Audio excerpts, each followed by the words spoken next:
On the Spot with Michelle Makori is brought to you by Goldback Inflation-resistant 24-karat gold currency. Hello, I'm Michelle Makori. This is Kitco News. Thanks again for joining us. It's been called the bank that runs the world, yet most people have never heard of it or know very little about it. But this institution has influenced global finance for nearly a century and plays a pivotal role in all money matters around the world. And today we're pulling back the curtain on one of the most powerful and secretive institutions in the financial world, the BIS, or Bank of International Settlements, the central bank of central banks. Founded in 1930, ostensibly to manage reparation payments after World War I, the BIS has grown into an organization that influences the global economy on a scale that most of us will never fully understand. Its history is shrouded in mystery and controversy and includes cooperating with Nazi Germany during World War II and moving looted gold around the world. And to this day, it still operates in opaqueness, far removed from government oversight, protected by international treaties that give it immunity from national laws. The BIS is often described as a bank beyond reach. Founded in Basel, Switzerland in the 1930s, the BIS facilitated massive capital movements, helping to stabilize troubled economies. It continued to operate during World War II, when it controversially facilitated transactions with Nazi Germany, helping to fund the war and raising serious ethical concerns that linger till today. And in the post-war era, the BIS shifted its focus to promoting international monetary cooperation. From the European Payments Union to its role in the creation of the euro, the BIS has quietly but significantly shaped modern European financial policy. It's reinvented itself to set the international banking regulations that impact our daily lives. It creates the framework managing credit and market risk. And now the BIS is involved in a major change to the global payment system and potentially a reset of the global monetary system. The BIS is an integral player in Project mBridge, a multi-central bank digital currency, or CBDC platform that enables instant cross-border payments and settlements. Yet, for all its power, the BIS's activities remain largely out of the public eye, leaving many to question whether such an institution should wield so much influence without greater transparency and greater accountability at the very least. Well, here to shine a light on the BIS, reveal some of its secrets, and what it can all mean for the future of our financial system is Adam LeBor. Adam is a British author and journalist. He writes for the Financial Times, The Economist, and The Times. And in his gripping book, The Tower of Basel, Adam dives into the secrets of this elusive institution. Through meticulous research and historical insight, he exposes how the BIS has wielded its power over the past century. And Adam is also the author of 15 critically acclaimed books that have been published in 15 languages. His latest book, coming out in April of 2025, The Last Days of Budapest, is something I'm very much looking forward to reading. Adam, so nice to have you with us. Really enjoyed the book. Welcome to Kitco. Thank you so much for having me on the show, Michelle.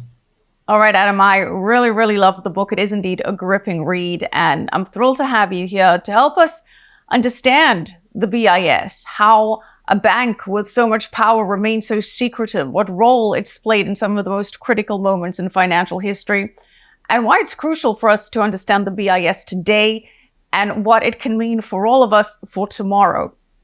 Extensively well-researched book, but before we get into the history, let's start off with where we are now. The BIS, the central bank of central banks, its primary goal, as it's stated, is to foster international monetary and financial cooperation.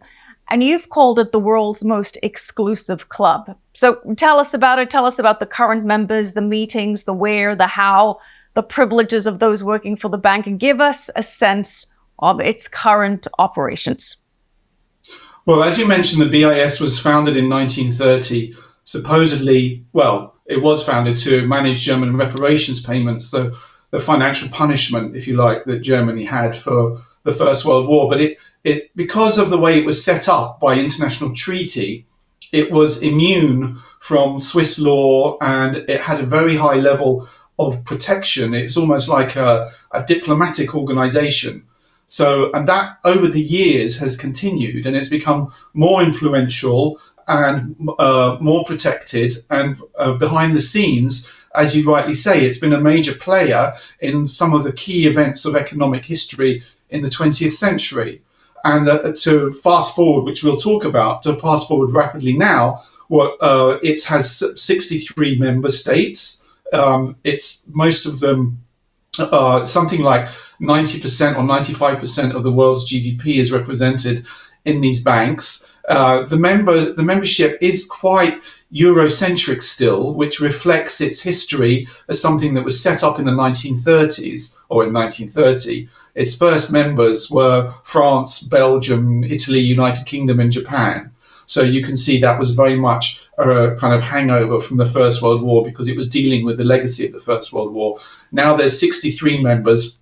So I think every European country is a member. China, of course, India, Brazil. But there's still quite a lot of large countries that are not members. Pakistan is not a member. Kazakhstan is not a member. Nigeria is not a member. The stated reason is often issues of governance, that they're not sure that these countries' central banks reach the highest, required standards, but I don't know whether they do or they don't. But it still does give it a slight kind of Eurocentric feel that the South, what we call now the global South, can be a bit neglected in the BIS. But what happens there now is it does multiple things. So the BIS, as you said, it's a bank for central banks.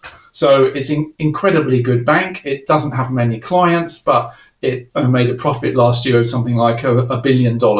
Okay, so compared to the huge banks like Barclays or Goldman Sachs or something, that's not a huge amount. But it's got, it doesn't have that many clients. The clients are just other small banks, are central banks that don't have the BIS's knowledge and ability, for example, to navigate the world of gold. It does a lot of trading in gold. It provides treasury services, asset management services, advice. So, if you were to say the new central banker of, let's say, the new state of Ruritania, and you think, well, actually, I need a bit of help here because we're a small country in a giant world being buffeted by America and by China and by India and all the other superpowers. Who can help me run my central bank? The BIS is there to do that for you, and it does that. So that's one thing. It is a bank for central banks. Second thing it does is it hosts an enormous amount of the global financial architecture. So lots of quite obscure things, such as the Irving Fisher Committee, which handles banking payment mechanisms. I mean, that's something that most people have never heard of and never do need to hear of. But more importantly, perhaps, or more relevantly for your viewers, is it hosts the Basel Committee, which sets the key regulations for commercial banks, that's everyday banks. The most well-known of which is that they must have 8% of liquidity against their assets to keep on trading. So, but the whole Basel Committee set up is what regulates the commercial banks, and so that has direct impact on us now. And the third thing is that it's a research hub. So recently, it set up something called the Innovation Hub, I think in 2019, where it's looking essentially at digital currencies and all the exciting or worrying developments in global finance, and to see what the BIS's role in that might be. So those are the three key things: banks, central banks, hosting global institutional financial framework, and innovation/research hub. Right, and we'll break its future role and present role in greater detail. But give us, our viewers, a sense of, the operations. We know it's based in Basel in Switzerland. It's got offices in Hong Kong and Mexico City. But I liked how you described the headquarters in the book as something out of a 1970s James Bond film with this ominous tower in the middle of Basel, how you say that the bank's management has tried to plan for every eventuality so that the Swiss police need never be called. The headquarters has high-tech sprinkler systems with multiple backups, in-house medical facilities, and its own bomb shelter in the event of a terrorist attack or armed conflagration. The assets are not subject to civil claims under Swiss law. They can never be seized. The BIS enjoys similar protections to those granted to the headquarters of the United Nations, the International Monetary Fund, and diplomatic embassies. And the BIS even has the right to communicate in code. And you say all the bank officials are immune under Swiss law for life for all of the acts, all of for the all acts. of their acts, unless they do something, obviously criminal. But I mean, they can't. No one can say, "Oh, you made a mistake in my account, and I'm going to sue you," or whatever. That can't happen. Yeah, I mean, it's the whole architecture of the place is absolutely fascinating. I mean, the original BIS was in a small building near Basel Station, and it was a very unremarkable place, just that was turned into offices. But then, obviously, after the Second World War, when the BIS took on a much bigger role, and it turned out it was going to survive the Second World War because there was very strong pressure in the States from the US Treasury Department to have it shut down for its collaboration with the Nazis, but that didn't happen. Eventually, in the 70s, it moved into the Tower, which obviously in my book I call Tower of Basel, pun on Tower of Babel. And yes, when I worked on my book, one thing the BIS, for all its secrecy about its current operations, is it's very open about its history. So the archivists were extremely helpful, and they let me in. I had to apply, and I would go in and I'd say, I want to see this file. I'd like to see that file. For example, all the correspondence of a man called Thomas McKittrick, who I was most interested in, who was the American lawyer and banker who ran the BIS during the Second World War, who described himself as friends with a man called Emil Pohl, who was the vice president of the Reichsbank, the Nazi bank, and was actually convicted of war crimes at Nuremberg. But so when I went in, they brought me up all his correspondence, and you could see the correspondence of another man, a German called Paul Hechler, who was an assistant manager, and he would sign all his correspondence Heil Hitler at the end. So you think, well, this is pretty strange that here's an American running a bank with one of his deputies, in the war, after America's in the war, signing his correspondence Heil Hitler. But anyway, so in the building itself, it was a bit like being in a James Bond film, because at that time when I was there about 10 years ago, I haven't been in since because it's, quite hard to get into unless you're a central banker. But they had all these circular corridors and this globular, bright orange furniture. So it had this real 1970s feel to it. I mean, if you were a fan of the 1970s, you would feel right at home there. You half expected everyone to walk around with giant lapels and kipper ties and big bouffant hairstyles. So it was a very interesting experience. But the build, as you said, I mean, you've extracted it from my book. The building is immune. It's if I did something bad on the streets of Basel and ran in there and got in there, the Swiss police couldn't come after me. So Swiss law doesn't apply there. It's the same as an embassy. It's extra in that sense. It's extraterritorial, and they have enormous protections because the BIS it was founded by an international treaty. So it's this kind of hybrid. It's a functioning bank. It is a bank. You or I can't have an account there. I think people that work there can have an account there, but mostly it's central banks have an account there. So it is a functioning bank that makes a profit. Yeah. And you can download its annual report. It will tell you what it's doing within reason. Got a lot of information in there, but it's incredibly well protected, and it's immune. And although it's functioning as a bank, I believe that the employees don't have to pay income tax on their salaries there. That they do enjoy that privilege. One of the other main things, as you wrote in the book, is how the BIS prides itself on its confidentiality. Yes, you were able to get access to the archives, and yes, perhaps there's a little bit more transparency in this digital age with a website and posts on X like every organization pretty much has to have. But you said at the time that the Economic Consultative Committee, the meetings there are not documented, no official minutes are taken. Is that still the case? Is there still such an era of mystery? And go on. Absolutely, yes. I mean, every 2 months, all the 63 member banks, the central bankers, meet there, and the meetings are, they're completely closed to the public. The BIS's argument is that the central bankers need to be able to speak in confidence about things. We can't have everyone knowing what everyone is saying. They need to have a chat, because if it became known that the Bank of, India's governor was suddenly very concerned about inflation and that leaked out, that could be leveraged by all sorts of people in all sorts of ways. And I understand that. I mean, obviously, realistically, you're not going to get verbatim transcripts of those meetings, but there could be a lot more information released, I think, as to who attended, when were they, what were the themes that were discussed, even if you didn't say who said what. Now, in fact, since I wrote my book, things have moved on a little bit, in that the annual reports each year do say in a few lines what the themes were that were discussed overall at the meetings through the year. So, is the glass even 9/10 empty and 1/10 full, or 3/4 if you wanted to be generous? Yes, that is a movement in the right direction, because when I wrote my book, there was nothing. They wouldn't tell you anything.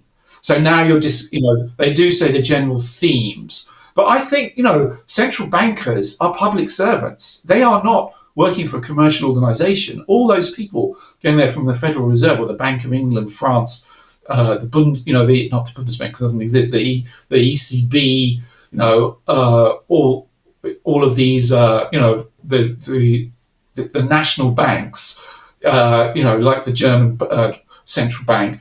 We need to know who went there, what did they talk about? We just need more information. So that's always the tension there. No, I'm a writer and I'm an author, and when powerful people meet in very confidential, super secret conditions, but these powerful people, I and you and everyone watching this are paying their salaries, we deserve to know a bit more about what they're talking about, because the decisions that they take are crucial. I mean, if you look at what happened in my country, in Britain during lockdown, then we saw that the Bank of England was absolutely key in spraying the economy with money, and you didn't have to have a degree in economics to know that if you spray an economy with unearned money, then you're going to get inflation later. I mean, it's not very hard to work that out, but despite all the planet-sized brains in the Bank of England and the British Treasury, no one seemed to work that out. And then, of course, guess what happened later? We had terrible inflation and this huge financial lag now of that we have to pay for that. So the things that central banks do, they're not some remote organization that is up in the clouds like a celestial being. They have everyday effects on all of us, and of course they set interest rates, so which affects anyone with a loan or a mortgage. Right. So, and as you say, they don't even let you have an actual attendance of who actually showed up to these meetings. No, we don't know that. No, we don't know that. That's how obscure the system. Yeah. And it's actually, it's not just the UK, as we know, that suffered from the excessive stimulus as the central banks decided. We know the US, of course, has been grappling with inflation and the aftermath thereof. So again, before we get into the history, help our viewers understand how these clandestine meetings that happen in this, again, I love that bond-like tower, impact them on a day-to-day basis. Well, the central bankers go there and they discuss things. I mean, and you could, let's give the BIS a bit of credit. You can see in their annual report, they do say things like over the years, the central banks discussed, the stickiness of inflation, for example. So they're not taking decisions there as such. They don't come out of the BIS meeting saying, oh, we all got to do this or we all got to do that. There's no mechanism for the BIS to say, to pull a lever and say the global economy is going to do this and that. Its importance is as a forum and a meeting place. So I, as a writer and a journalist, want that to be as transparent as possible. Now, I'm not an unrealistic utopian. I understand, obviously, as I said, that the central bankers need to be able to have a chat in private about things. I wouldn't expect to know everything that was said, because also then people don't say anything if they know that it's all going to be publicised after. But there's got to keep pushing for more transparency, and perhaps my book had a small effect, and in galvanising the idea that the BIS does need to tell us a little bit more about what's going on in these discussions, and it does that now. Right. Well, to be fair, there has been some progress made since you wrote your book. So, as you say, there may not be a lever where they all collectively pull down, but this is where the strategizing and the scheming and the coordination, takes place. Yes. Before we get back to the role of the now and how the BIS is playing a significant role in our current financial system, and potentially the reshaping of a new financial system, which we could be on the brink of, let's focus on your book. Let's rewind and get some history and background. And the origins, as we discussed, date back to 1930 because of a need to manage German reparations after World War I. As you write, the BIS was founded in 1930 under the guise of managing German reparations, but the real agenda was much larger. The bank was set up to promote the cooperation of central banks and was free from interfering politicians and nosy reporters. So give us a little bit of the background there, the climate that necessitated a system to manage reparations and how that evolved into a role which basically helped in many ways finance the Nazi war machine. Yeah, it's an absolutely fascinating story. Firstly, we've got to think back in the 1930s was a much more authoritarian, class-based society than now. So, if the bankers said they're going to set up this bank, which isn't accountable to no one but themselves, there weren't, really such mechanisms as we have now. Obviously, there was no social media, but even the press was different. The demands of the press were different. The Times, for example, was very pro-appeaser. They pro-appeasement in the sense of making a deal with Nazi Germany. There wasn't that pressure on them to explain who they were and what they were doing. They were very entitled. That's the word I'm thinking of. So the bank was essentially set up by two people: Montague Norman, who was the governor of the Bank of England, and Hjalmar Schacht, who was the governor of the Reichsbank. So Norman and Schacht set this up, and later on Schacht became the Minister of Economics for the Nazis, and the man generally acclaimed as the architect of what they call the German economic miracle after the hyperinflation of the Weimar Republic and all the complete chaos then.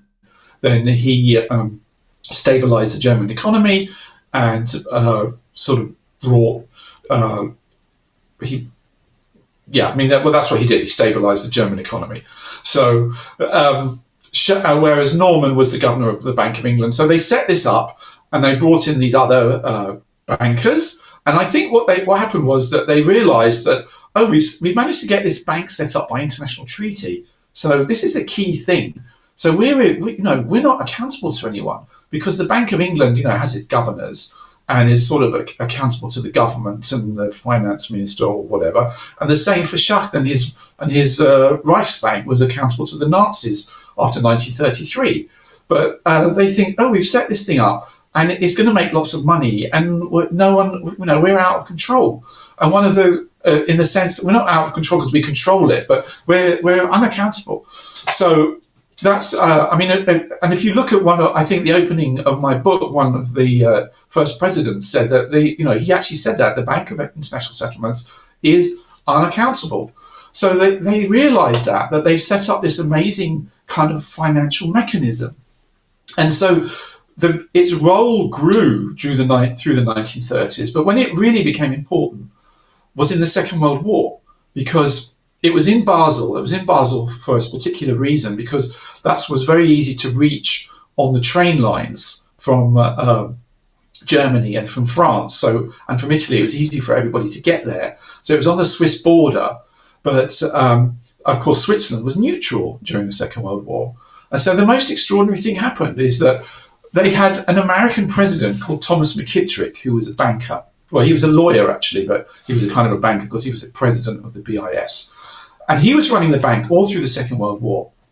And he was friends with two of the most influential Americans of that time, the Dulles brothers. Allen Dulles was the head of the American intelligence operation at that time in Bern, the Office for Strategic Services, and John Foster Dulles, his brother, like Allen Dulles, was a partner at Sullivan and Cromwell, an enormously powerful and influential American law firm. True. Now, after the war, Allen Dulles went on to head the CIA, and John Foster Dulles went on to become Secretary of State. And these two men made a lot of the modern world as we see it now.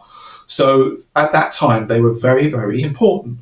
So, of course, McKittrick's running this bank, and the BIS is really, because on its board of directors are also the president of the Reichsbank, the vice president of the Reichsbank, and the head of IG Farben, which IG Farben was the Nazi industrial conglomerate that basically ran the Nazi war machine and made Zyklon B, which was the gas they used in concentration camps. So all of these men were tried for war crimes after the war and found guilty at Nuremberg, those three men, Funk, Poole and Schmitz. So there's this bank with these three senior Nazis on the board. Now, the bank as such wasn't trading during the Second World War, but it still existed. And so, it was doing sort of small operations, but not trading as operating as it had been before, kind of keeping things ticking over. So how come everyone started to ask in Washington and in London, what on earth is going on here? You've got this bank, and there was also British staff there, and French staff, and German staff, and Italian staff. What on earth is going on here at this bank? Well, what was going on at this bank was that because it was neutral, and the Germans were sitting on the board, as well as the others, the Brits and the French and the Italians, it was doing a lot of business with Nazi Germany. It was doing foreign exchange deals with Nazi Germany. And by the end of the war, it had accepted 3.7 tons of looted Nazi gold. So, all I can do is keep saying essentially the same thing. How could that be happening? Why is a bank run by an American doing business with the Nazis? And even Mr. Poole himself said that that the BIS was essentially the foreign exchange branch of the Reichsbank. So it's the most extraordinary story. And how do we know that this was looted gold that was effectively being used and kept by the BIS? Well, I think almost all gold that was traded by the Nazis in the Second World War was looted from somewhere or other. But they handed it back because they handed it back in 1947. They said, "Yeah, okay, we took it. And we give it back."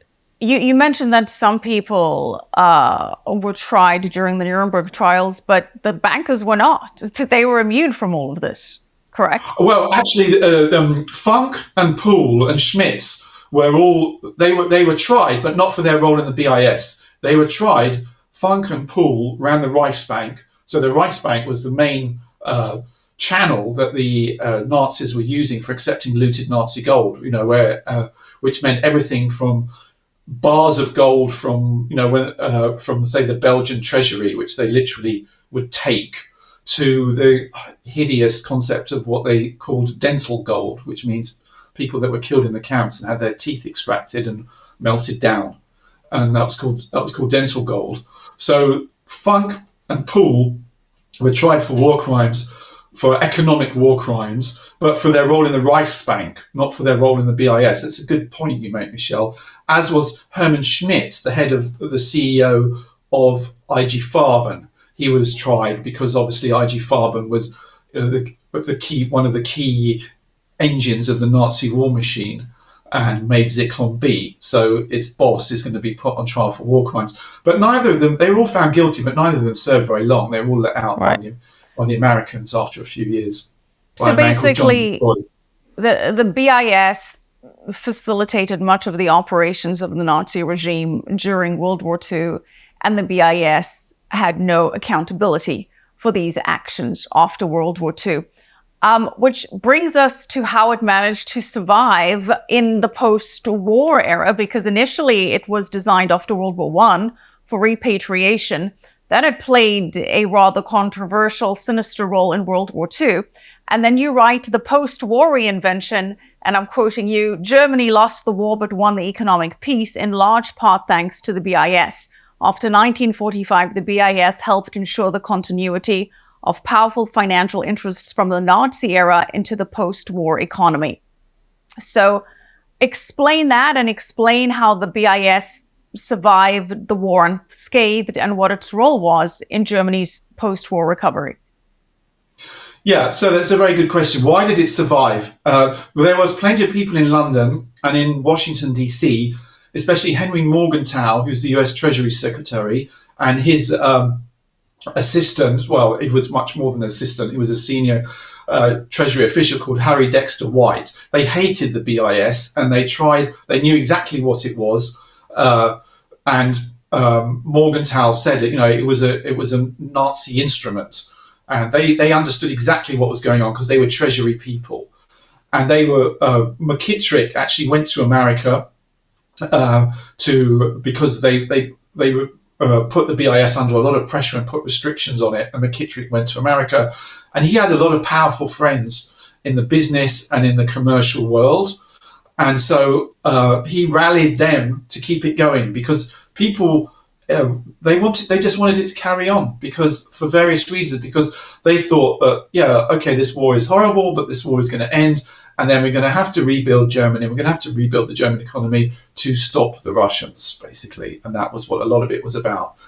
Now, in 1944, at Bretton Woods, which you and some of your viewers may remember, was the conference which set up the whole post-war architecture, specifically the International Monetary Fund, and looked at how the global economy is going to work after the war.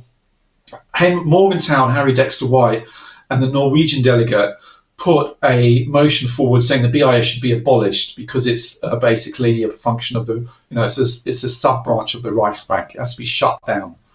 But it didn't happen.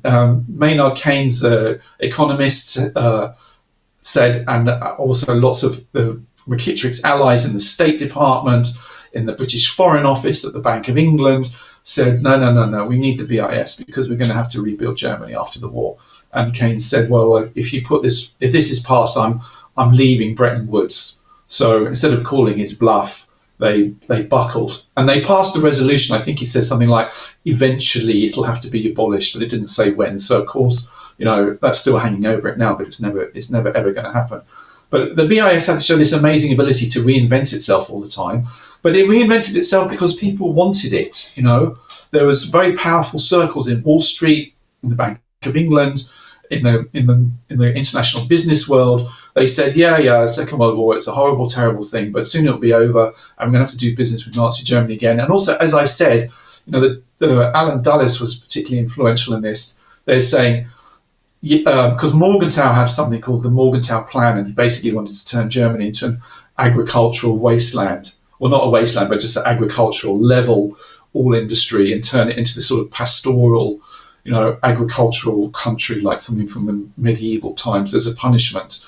But Dulles and all these other people said, no, we can't do that, because Russia, the Soviets are on the border and they've got half of Germany.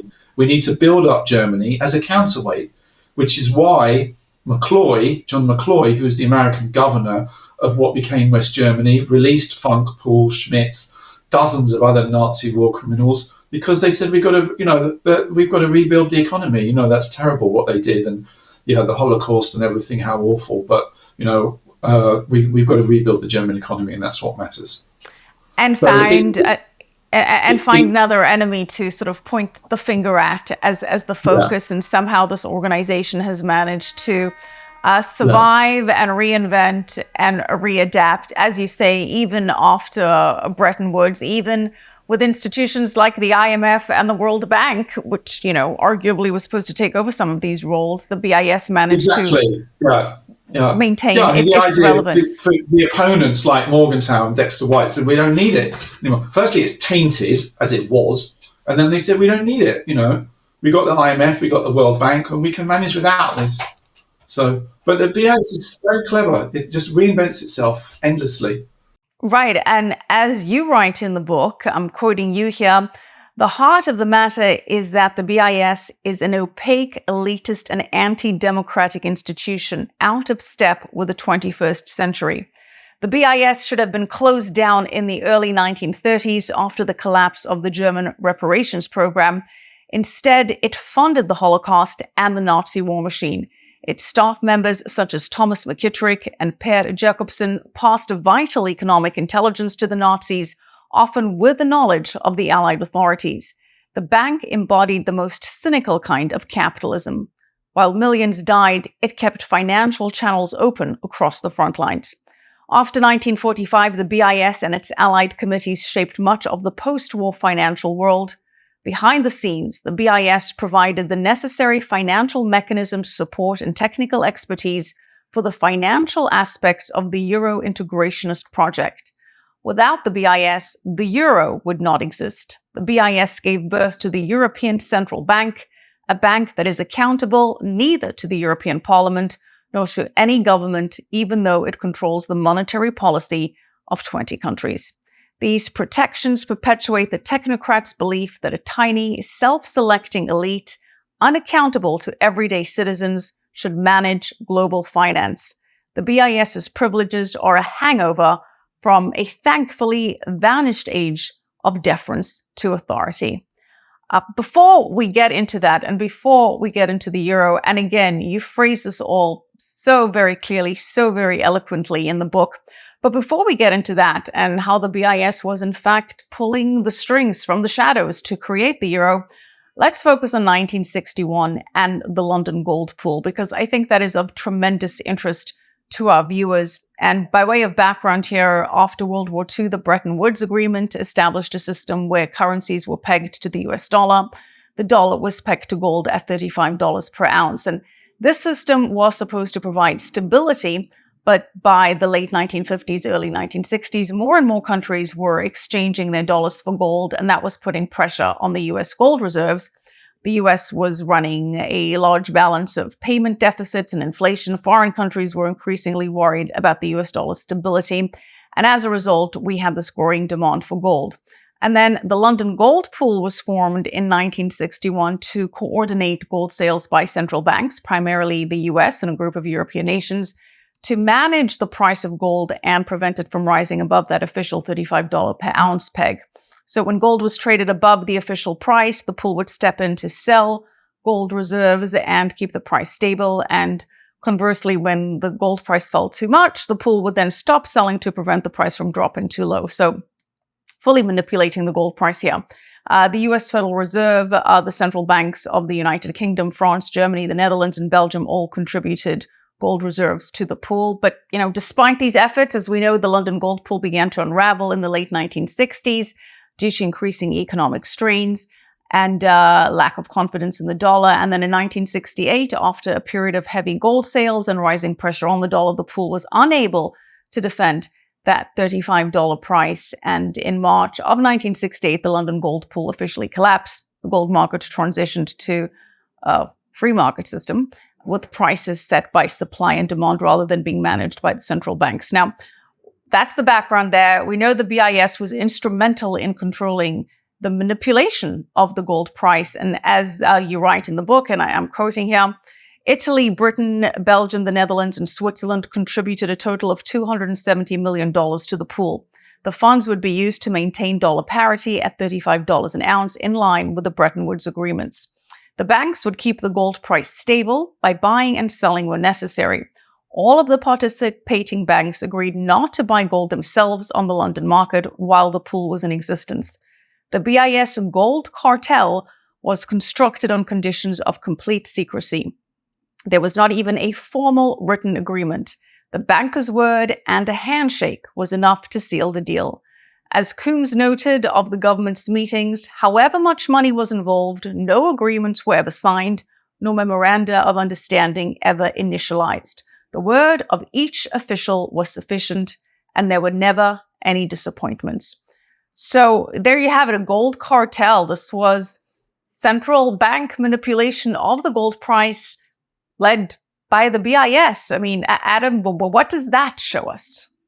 Yes, I think what that shows us is that the London Gold Pool is completely of a picture with what happened in the 1930s, what happened during the Second World War, that behind the scenes, these immensely influential people are taking very important decisions about the global financial system. And we don't know, what was discussed in any great detail. We don't really know how these decisions were reached properly. It was just, as Charles Coombs, who was an American banker, said, it's just a handshake. It's a handshake. It's like something from a British, gentleman's club in the 1920s or 1930s. Oh, jolly good stuff, old chap. Shake your hand. My word is my bond. Well, I mean, that's all great, but in the sense that the agreements are stuck to. But it's not really how the world should be working, especially when you're taking decisions that are so have so much impact on people. Right, and sort of set the precedence of manipulating the price of gold to keep the market at around $35 per ounce, in line with the provisions of the Bretton Woods Accord, to keep the dollar as the system. I mean, there we have concrete proof that central banks collude to keep the gold price at a certain level in order to not upset the system that's at play, although that, may soon be changing, which we'll get to a little bit later on in this interview. And as you write, the Gold Pool became the Committee on Gold and Foreign Exchange, and that still exists today as the BIS Markets Committee. And the committee's agenda and deliberations still remain very clandestine and secretive there. Let's focus on how, again, this bank manages to reinvent and shift and change, all shrouded in secrets and mystery, and then facilitate a major change in the European financial landscape, and that is European integration and the euro. What was the role of the BIS there? Well, the BIS was absolutely key in the euro. Without the BIS, there would be no euro. Everyone thinks, the euro kind of popped up and was suddenly the currency used by all these different countries. But literally decades of preparatory work had gone in but before the euro could be introduced. And this preparatory work, one of the main things was to harmonize exchange rates as much as possible. So, because you couldn't have a euro when you a kind of common currency across a region, replacing lots of national currencies, without kind of stabilizing those currencies, harmonizing the exchange rates, keeping it as harmonious and stable as possible. So all that work was done in the BIS. They had this mechanism called the snake in the tunnel, where the currency was the snake and there was a tunnel which was restricting its movements. So all of that had to be done. And I think, one of the things about the euro, which I thought was very interesting, was when I was doing my research in the archives at the BIS, I found a memo written by Walter Funk, who was the president of the Reichsbank, which he sent to Thomas McKittrick, which laid out the German plan for post-war Europe once the war was won. And this plan said, it was, in broad terms, something like the Europe will be a single large currency unit. It will have one dominant currency, which will be, of course, the Reichsmark. Germany will be the manufacturing center, and it will export all its manufactured goods to the countries around it, which will be kind of either colonies or dominated by Germany. And before that can happen, we're going to have to have, he actually said there's like a bonfire of bureaucracy. We're going to have to get rid of all the customs regulations. We're going to have to kind of harmonize the imports and exports so that everything can be set up for the great day when the Reichsmark kind of takes over the whole of Europe. And you read this and you think, that's quite interesting, because, if we substitute Reichsmark for euro, and until recently, Germany was, its economy is in trouble now, but it was very much the dominant power in Europe, and based on a dominant power based on manufacturing and export to its neighbours. You think, that's really interesting, And if you talk about this, people think, excuse me, oh, it's a Nazi conspiracy theory and everything, but it's not really, because it's a document that exists, that I found in the BIS archives, and you think, okay, here's the plan for post-war German domination of Europe, and that's kind of what happened. Although obviously it was a democratic Germany, they weren't Nazis anymore, nothing, there was no horrors going on, but it was done peacefully. But that is sort of what happened. Yeah, as you quite eloquently write, the uncomfortable, unspoken truth is that the parallels between the plans of the Nazi leadership for the post-war European economy and the subsequent process of European monetary and economic integration are real. The BIS runs like a thread through both. So, as you say, the only foreign branch of the Reichsbank, because it was the sole connection of the Reichsbank to the international network of central bankers. And these connections outlived the war. The BIS helped ensure that the post-war successors to the Reichsbank, the bank Deutsche Länder and Bundesbank, or, the German bank, which is obviously now all part of the ECB, the European Central Bank. So how did the BIS help create the ECB, the European Central Bank? Well, there was a continuity of people. There was a man called Karl Blessing who was a Reichsbank official when the Reichsbank was the bank of the Third Reich in Nazi Germany. He worked for the BIS in the 1930s. He oversaw the absorption of the Austrian banking system after the Anschluss in 1938, when Austria was absorbed / annexed into the Third Reich, and all the subsequent loss that Jewish people suffered and anti-Nazis suffered of their assets and their businesses and everything. That all took place in that process. And then he worked for the Reichsbank then, and then after the war he became president of the Bundesbank. So there was an absolute continuity of personnel there.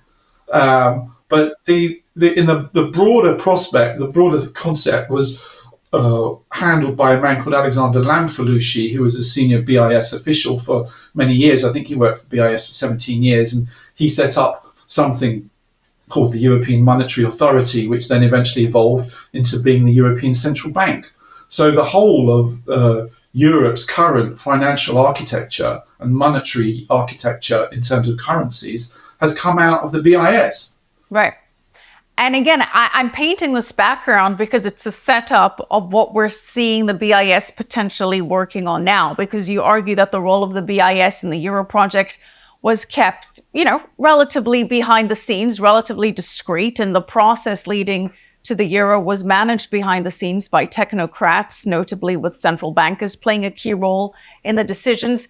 That was shielded from public scrutiny, and as you write, this allowed the gradual transfer of a national sovereignty to supranational institutions like the BIS and the European Central Bank without full transparency to the public. And, I think that's so important, because you've had this idea of national sovereignty usurped. And, people forget, Adam, that there wasn't a referendum on this, right? People weren't asked in these countries, hey, Italy, are you okay with giving up the lira and having a euro? There wasn't, correct me if I'm wrong, we say democracies, but correct me if I'm wrong, there wasn't a democratic process where the actual citizens of any of these countries were given a say in any of this. No, and you're completely right. And it's the most extraordinary thing when you think about it. All these currencies were killed off. The lira, the French franc, the Deutschmarks, the Belgian currency, all of these currencies, they were just wiped out. And not one single country or population was given the option of saying, actually, do you want to keep your currency or do you want to be part of this euro thing? I mean, maybe they would have wanted it. There's an argument saying a small country like Belgium is better off in a common currency zone. There is an argument for it. But obviously, the common currency zone is going to end up dominated by the big countries, which in this case is Germany, as of course happened and is happening now. But none of this nobody asked the people. They just had their currencies removed. And on that glorious day in 1999, they said, hey, you've got a new currency now. And I don't know. I think that's wrong, actually, because you lose so much when you lose your currency. You lose control. You can't set your own interest rates. You can't control your own money supply. Okay, you have a seat at the ECB. The Bundesbank has a seat at the ECB. The Belgian National Bank, all the Eurozone members have a seat, and it's done by consensus. But who asked the people if they wanted to lose their currency? Nobody. Nobody asked them. And in fact, each time there was a referendums in Europe about the move towards a common currency union in a broader sense, and about Europe moving towards becoming a federal state or having a Europe-wide constitution. People, in various countries, they said, no, actually, we don't want it. But it didn't matter because it was reworded or repackaged, or Ireland said no and was essentially forced to vote again until they said yes. So, this project is unstoppable. And I think, speaking as a British person, I'm just very grateful that Gordon Brown, who was our Prime Minister, who unfortunately sold off all our gold at around $250 an ounce, but he did actually have the sense to not bring Britain into the Eurozone, because you just lose so much sovereignty, And like I said, there may be an argument for very small countries that they're prepared to do that. Because they're bouncing along in the slipstream of larger countries' economies anyway. But people should be asked. You should ask people in a democracy, do you want to lose your currency? Because a currency is much more than a monetary unit. It's about national identity. It's about your history. It's about how you how you have autonomy to control yourself. But the whole thrust of the European project has been to remove that, and to remove currencies, to remove borders, to remove there's a good argument saying it's good to remove customs barriers, but I mean, there's levels of this, which some of them I think are good, some of them are very questionable. Right, and to blur, as you say, national identities, to blur monetary policies, to put cultures together that, quite frankly, as we saw in the early days of the euro and still see today, are not aligned in terms of work mentality. No. You got the Greeks, you got the Germans. I know. And let's not diss the Greeks, but you cannot say that there's the same kind of economic mechanisms, financial systems, and approach to industry in Greece as there is in the Ruhr Valley. I mean, there simply isn't, and we saw that disconnect in the massive crisis that we had in Greece. Now there were treaties that were sort of in place before the euro that these countries used as the justification to make this move. We signed this treaty. Maybe I think as you mentioned, Ireland did have a referendum on the one treaty and then made the people vote again until they got the answer that they wanted. Yes, exactly. But ultimately, the citizens here, whether you say potentially a lot of benefits, but ultimately in terms of having a say in the matter, the citizens were disenfranchised, and yes. You had the BIS sort of pulling the strings in the background over there. Did the BIS have any role in the austerity measures that then sort of were trying to be prescribed after the euro crisis? Well, not directly, because I mean the BIS doesn't really have levers to pull to tell countries what to do, but certainly these things would have been discussed at the governors' meetings and the meetings of the various committees, and the consensus that came out about that was surely nurtured at the BIS to some extent, because that became the orthodoxy that that's what we need to do. Now, throughout these years, the BIS has also sort of played a role in other financial crisis It exerted influence on, global monetary policy after the assassination of JFK. It sort of had a role in the financial crisis, in the 2008 financial crisis.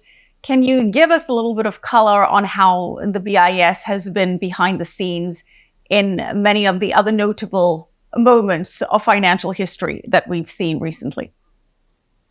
Well, I think in the recent crisis, the BIS has, in this 2007-2008 crisis, the BIS was definitely trying to act as a force for stability. It could see, and some of its papers that it put out, it puts out a lot of research papers which are available. As we said, it has become more transparent, and a lot of the papers that it put out around that time were examining the crisis, offering suggestions to make the system more stable. I mean, one of the key things about the BIS is it's always looking for stability, to keep the global economy as stable as possible, to avoid crunches and crises, because they're no good for anybody. So you could see at that time it was definitely doing its best to try and keep things as stable and as level as possible, and avoid these crises that were having serious social effects afterwards. And of course, that also brings us to the Basel Accords and the Basel regulation, which sort of were tightened up after the 2008 financial crisis as well. Yes. Explain that to our viewers. Well, after 2008, the Basel Accords are the ones that govern, as I said earlier, they govern the operation of commercial banks where we have our accounts. And there was a sense after 2008 that they needed to tighten that up in terms of banks having the actual assets as well as their liabilities, and to be able to cover them.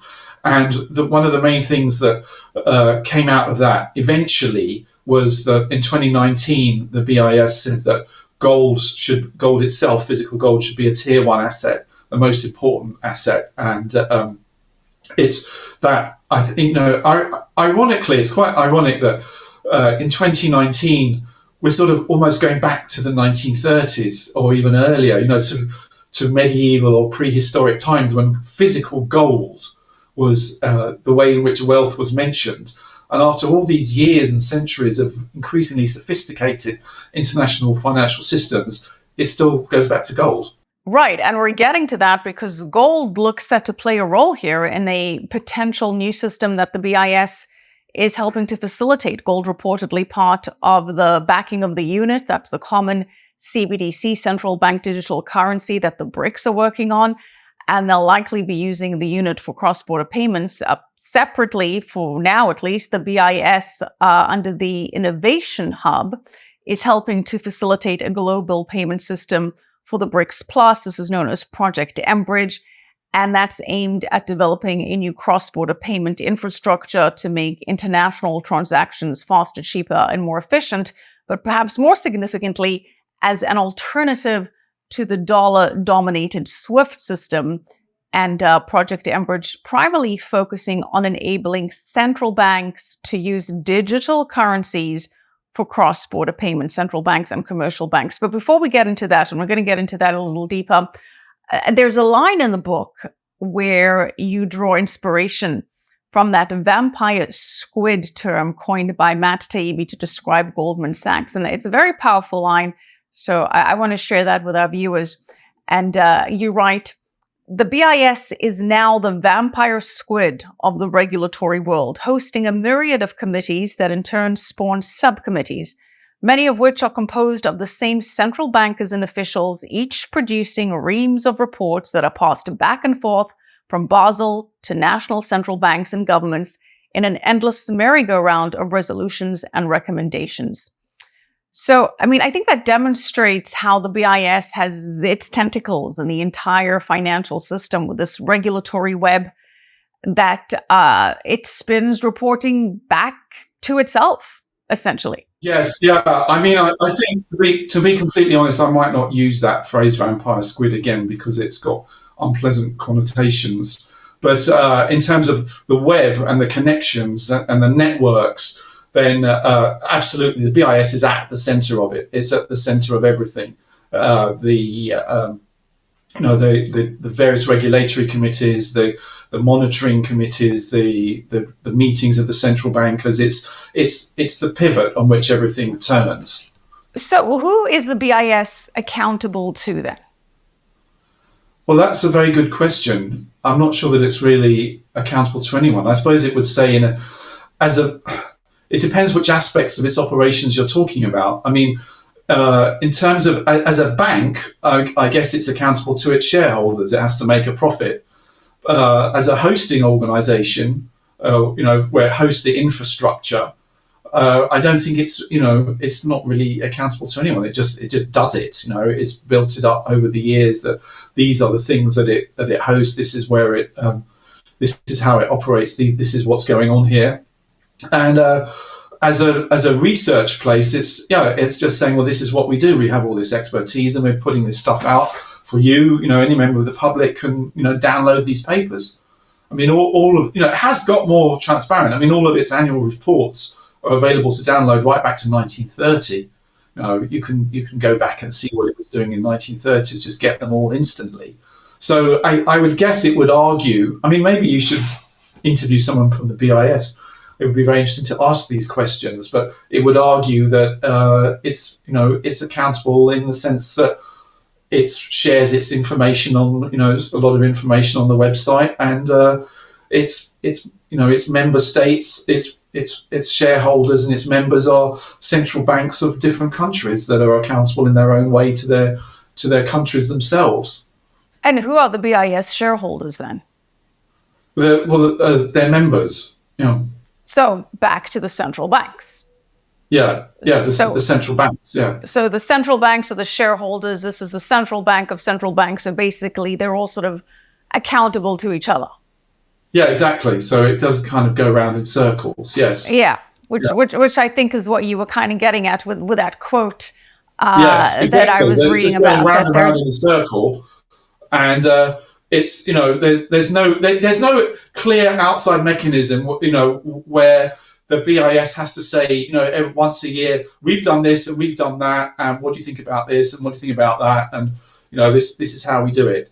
So let's talk about the Basel Accords, because I want to break that down into a little bit more detail, because that was supposed to sort of keep the banking system safer, more regulated, more accountable, and more, shall we say, strong in the face of future financial crises.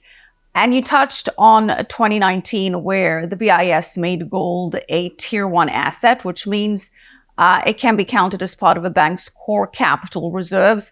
Under the Basel Accord, a bank has to maintain a certain level of cash or liquid assets as a ratio of its risk-weighted assets, or RWA, as capital adequacy ratio. And under Basel III, the bank's tier 1 and tier 2 assets must be at least 10.5% of its RWA, up from 8% under Basel II. Tier 1 capital is the bank's core capital, where tier 2 is the bank's supplementary capital. So they go ahead and they make gold a tier 1 asset in 2019, which is very interesting, because then we started to see a lot of repatriation of gold by central banks from around the world back into their own countries. And we've also been seeing record buying of gold by central banks around the world over the last 3 years or so. In terms of how much gold the BIS holds, I believe that it has 102 tons of gold in its portfolio. That's more correct, than that's according to their 2023 annual report. Yeah, that's more than Australia, the United Arab Emirates, which is pretty significant, Hungary, and Denmark. So yeah, it's sort of in the small country range. The UAE's got 74 tons, but I mean, compared to the US, it's got 8,100 tons. So it's a small amount. I mean, it's not a huge financial institution as a financial institution. The BIS as such. Yeah, I mean, it makes $1 billion a year profit, which is it's a tidy sum, but it's not enormous. It's not mega, but it's the BIS's influence is manifested in other ways.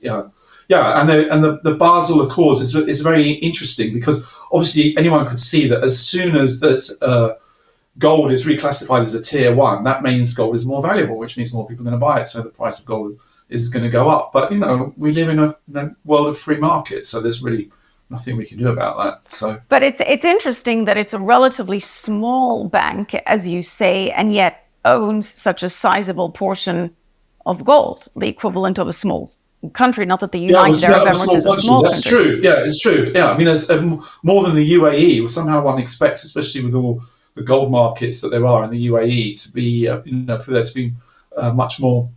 They would have more. But yeah, I mean, that's one of the things that the BIS does is it offers gold services to its customers. So to its clients, buying and selling and various financial instruments around gold. It's a specializer. It specializes in gold, and I think that loops back to the 1930s and also in a slightly grisly way to the 1940s.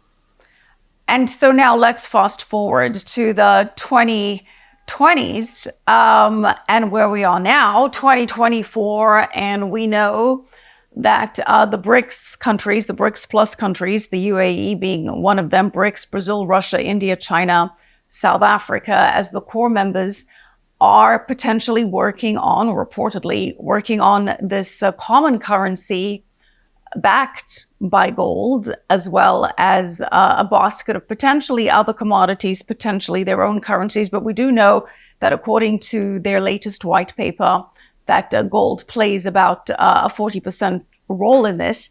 And we also know that the BIS's Innovation Lab has been helping with this project called Project mBridge, which is a way to facilitate central bank digital currency payments and an alternative to the SWIFT system. We know that the BIS, according to its website, is very active in advocating for central bank digital currencies, spoken quite positively about them as one of its core modern projects. Again, to remind our viewers, central bank digital currencies, programmable digital currencies that operate as fiat currency controlled and issued by central banks. Proponents of CBDCs claim that they can prevent money laundering, deter criminal activities, improve the speed and security of transactions, help fine-tune monetary policy, allow for financial inclusion. But critics say that CBDCs are the ultimate tool of control, censorship, and surveillance because they can be used to monitor every single payment made and received. They obliterate financial privacy and anonymity, and CBDCs can be programmed to work or not work depending on the transaction. We know that 134 countries representing 98% of global GDP are currently exploring a CBDC, and that number has jumped dramatically. So, Adam, I'm painting this picture of an organization that's been working behind the scenes, that's been secretive, that's been shrouded in mystery, that's maintained its survival against all the odds, that has reshaped the financial system. And now we have it really pushing a charge for CBDCs. And I want to play you a soundbite from Agustin Carstens, who is the current general manager of the Bank of International Settlements. And here's what he had to say not too long ago about CBDCs. Let's play that soundbite. All our analysis on CBDC, in particular for the use of general use, we tend to establish the equivalence with cash. And there is a huge difference there. For example, in cash, we don't know, for example, who's using a $100 bill today. We don't know who is using a 1,000 peso bill today. A key difference with the CBDC is that central bank will have absolute control on the rules and regulations that will determine the use of that expression of central bank liability. And also, we will have the technology to enforce that. Those two issues are extremely important, and that makes a huge difference with respect to what cash is.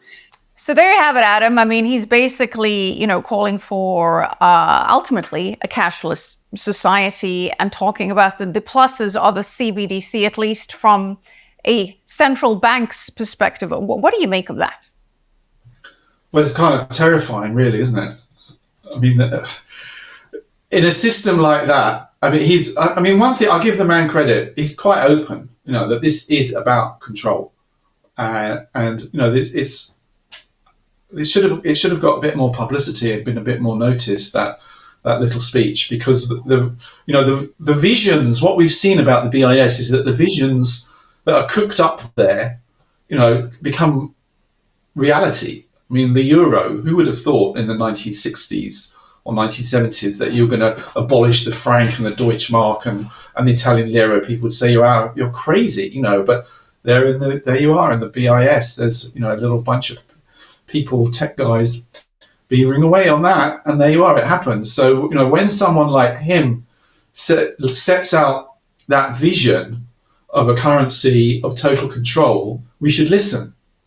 But we shouldn't. We should listen, but we should listen carefully, and we should think it through. We shouldn't get all too antsy and paranoid. I mean, firstly, anyone that uses a debit card or their phone to buy anything is leaving a digital trail all over the place. And if they use their phone as well, or in fact, even if they use the debit card, you're leaving a trail of time, date, expenditure, the type of thing you're buying. So we're leaving that data trail anyway. So I think in terms of the data trail of a CBDC, it's not wildly different, because we're already doing that. We're already doing that. But what the difference is that there's a control angle here.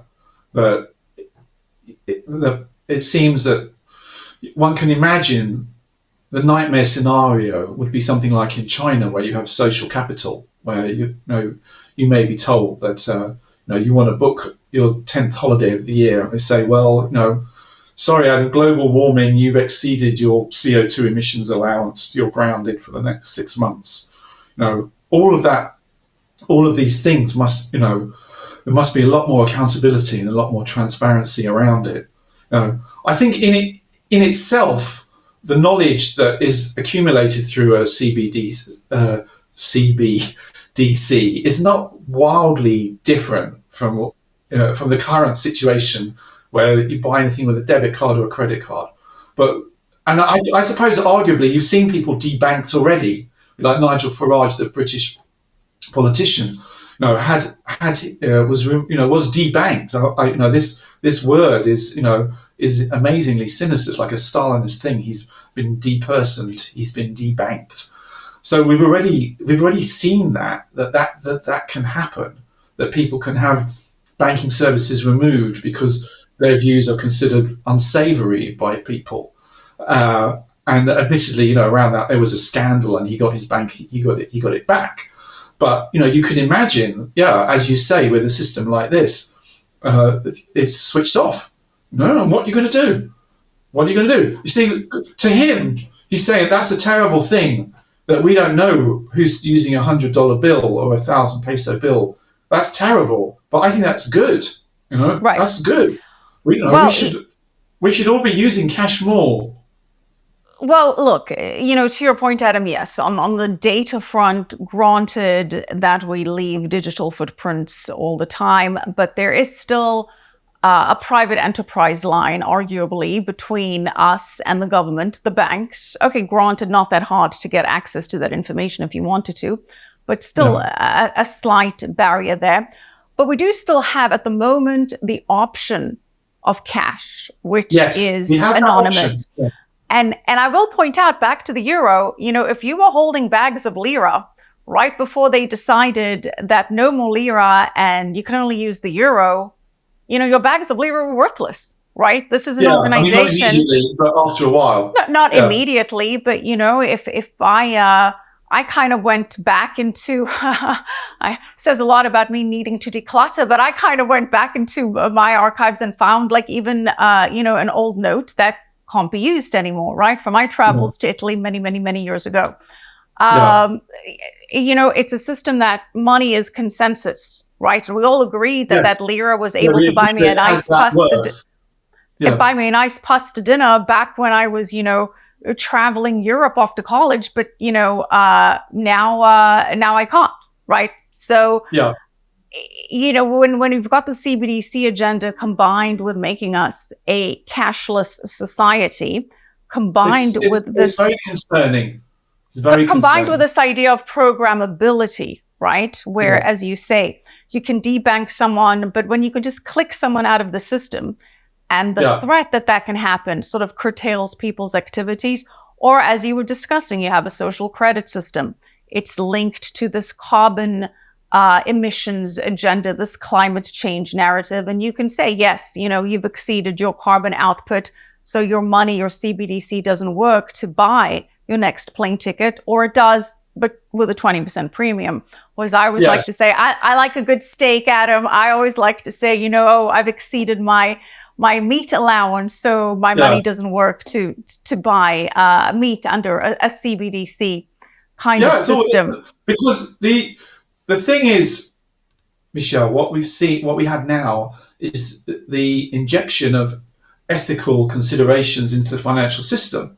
So if you look at what the BIS and all the central banks are saying is, yes, we're very concerned about carbon emissions, we're concerned about ESG and diversity and equity and all of these things. But, there's an argument for saying, well, actually, you shouldn't be very concerned about that. You should be concerned about being a bank and focusing on that. And that's your job. And the other stuff is for politicians. So once you introduce these kind of moral/ethical criteria into the process, then there becomes an opening for banks to impose that on people, which I think is very concerning. Right. And, they do make their agenda and their priorities pretty clear if you take a look at the BIS website. I mean, yes, it's still shrouded in secrecy in terms of the operations, but they highlight the importance of, decarbonization and ESG concerns, if you will. That's all over the BIS website. I want to now focus on this project mBridge, right? Because the BRICS are actively exploring using Project mBridge. That's a multi-central bank digital currency platform, a multi-CBDC platform developed by the central banks of China, the People's Bank of China, Hong Kong, Thailand, and the UAE, United Arab Emirates. And this is all under the cover and the umbrella of the Bank for International Settlements, the BIS's Innovation Lab, right? So the BIS is coordinating this. It's helping the BRICS Plus come up with a system. And this system is seen as an alternative to the US-controlled SWIFT network to conduct cross-border payments and settlements. Now, arguably, the SWIFT system has been excessively weaponized. Russia, as you may recall, was kicked off of SWIFT in 2022 after its actions in Ukraine. Iran's been kicked off SWIFT. The ideological reasons, disagree is one thing, but it has been excessively weaponized, and the result has been that the BRICS Plus have come up with this new system, Project mBridge, that's actively being explored, and the BIS is playing a role there. What do you make of that? Well, I think this is a really good example of how agile and smart the BIS is. At every stage of its existence, it's evolved, it's worked out what's going on, and it's built itself in as something essential. So, firstly, it starts out with this very short-lived mission for handling general reparations payments, which after a while weren't made.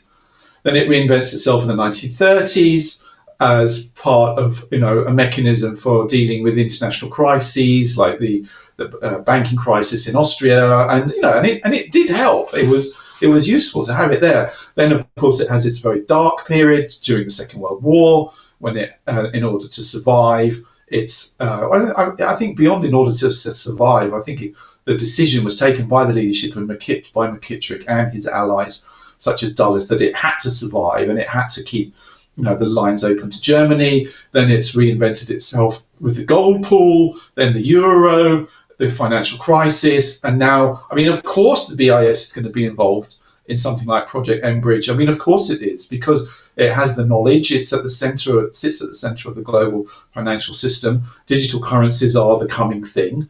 And so it's doing it very smartly. I mean, I'll give it credit. It's all up on the website. The Innovation Lab was set up in 2019.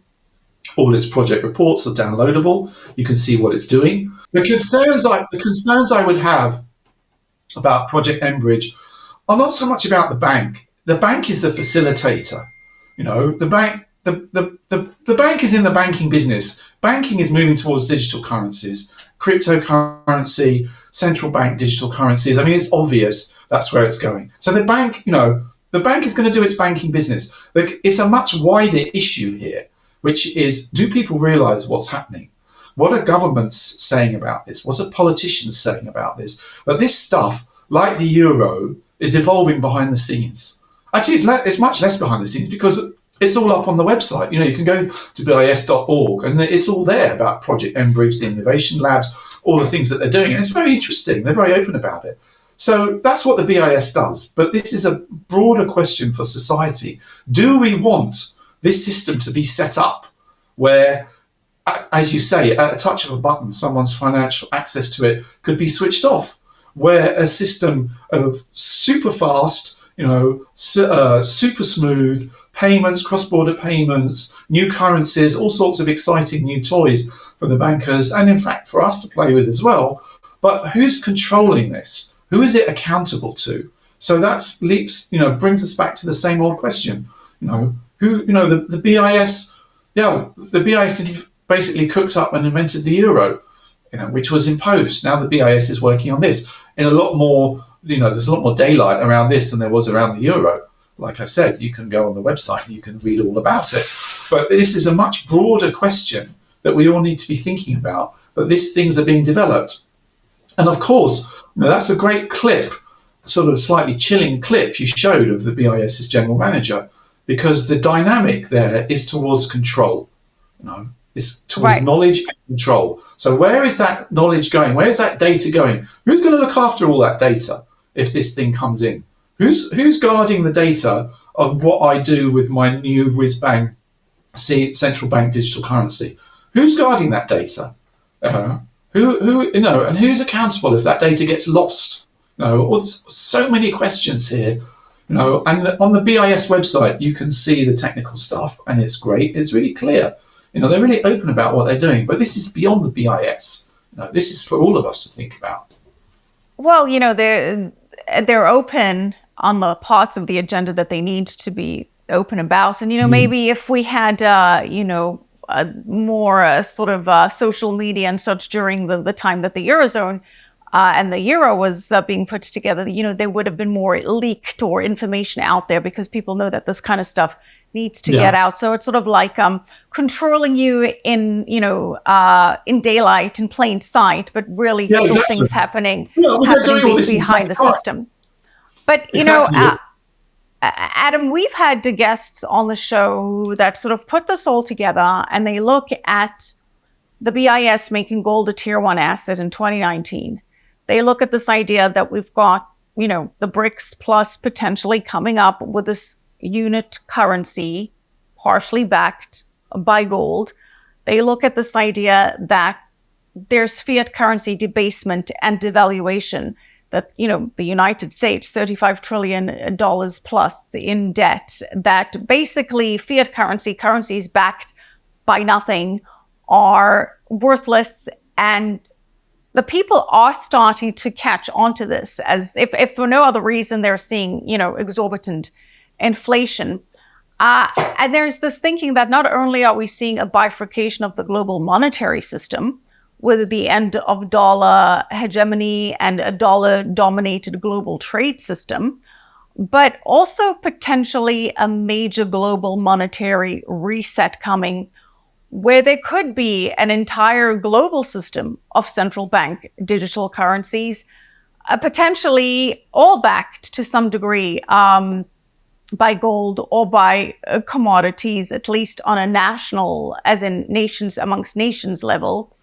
And it just so happens that, the BIS has sort of been, breadcrumbing us there, paving the way for the system, and now is involved in this.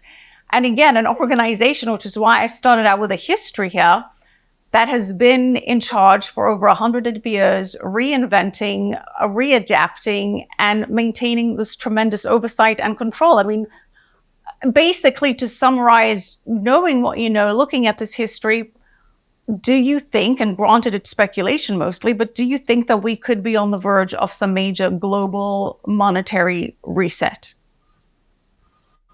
I think at the moment this stuff is quite experimental. I think the fact that the BIS calls it the Innovation Lab is quite an interesting term, because they're playing around with ideas. But I think I wouldn't want to start saying in this many years or that many years this might happen or that might happen. But these things can happen very quickly. You know, suddenly the euro was there. Who would have imagined? I mean, I remember like 25 years ago when someone showed me a digital banking, bank card, like a debit card. And we were in France, actually, which was more advanced than Britain then. They said, look, you just put it here and you tap in your code and you can buy things. I thought, that's amazing. I didn't think, oh, now they know exactly where I've been and what I've bought and who's going to be controlling that data, because I didn't think like that then. But so, yeah, I don't know if we're on the verge of that massive transformation, because that would also demand societal consent, But then again, there was no consent for the imposition of the euro, and nothing really happened. There weren't riots on the streets, and people were disgruntled for a bit, but then they just got on with it. But I think somehow the idea that fiat money is going to be replaced completely by a central bank digital currency would hopefully cause such a reaction that, society would have to react. That's why I keep looping back to this idea that this is a question beyond what the BIS is doing. They're the technicians. Of course they're going to do this. That's what they do. But the much broader issue is something that we need to be talking about much more, and what that would mean for all of us. Which is why we're having this conversation with you, Adam, and at least trying to get the Kitco viewers aware and ahead of the curve. And you've written a fantastic book exposing the BIS and illuminating some of its operations. Can we expect a part 2 there?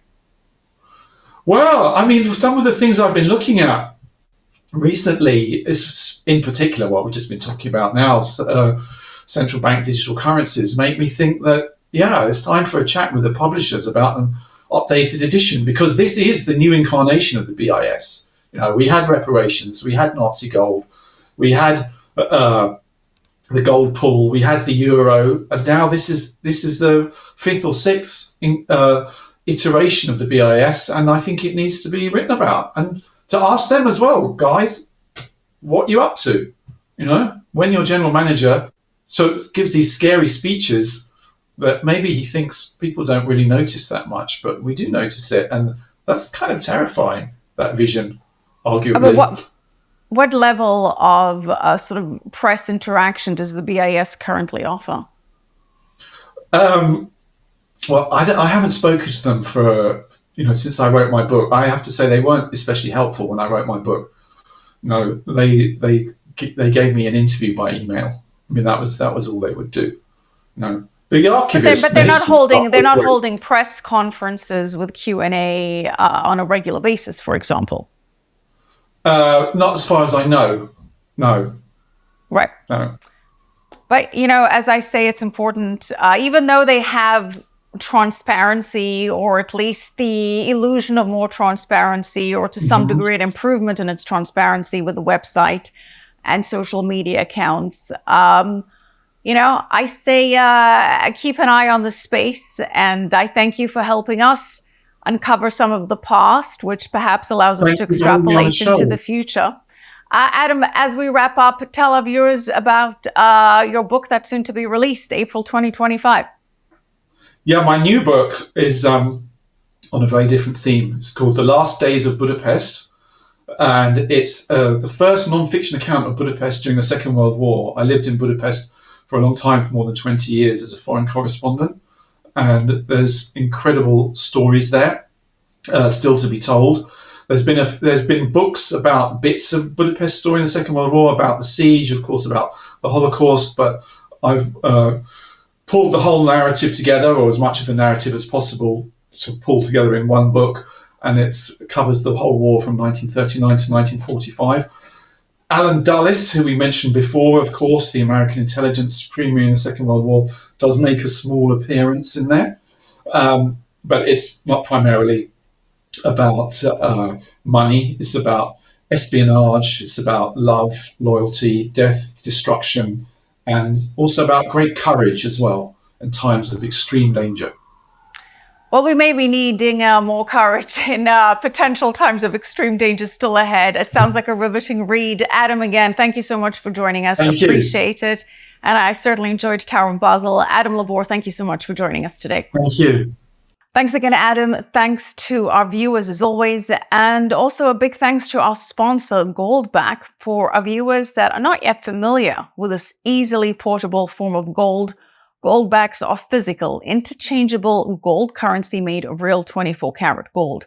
Now, these are gold notes with real gold that's woven inside. The gold is vacuum deposited using state-of-the-art proprietary technology. And with Goldbacks, you can help protect your wealth against fiat currency debasement and devaluation through the stability of gold, because they are in fact made with real 24-karat gold, so they appreciate along with the price of gold. And Goldbacks allow you to own and spend gold in small interchangeable increments. You can buy Goldbacks starting at just about $5.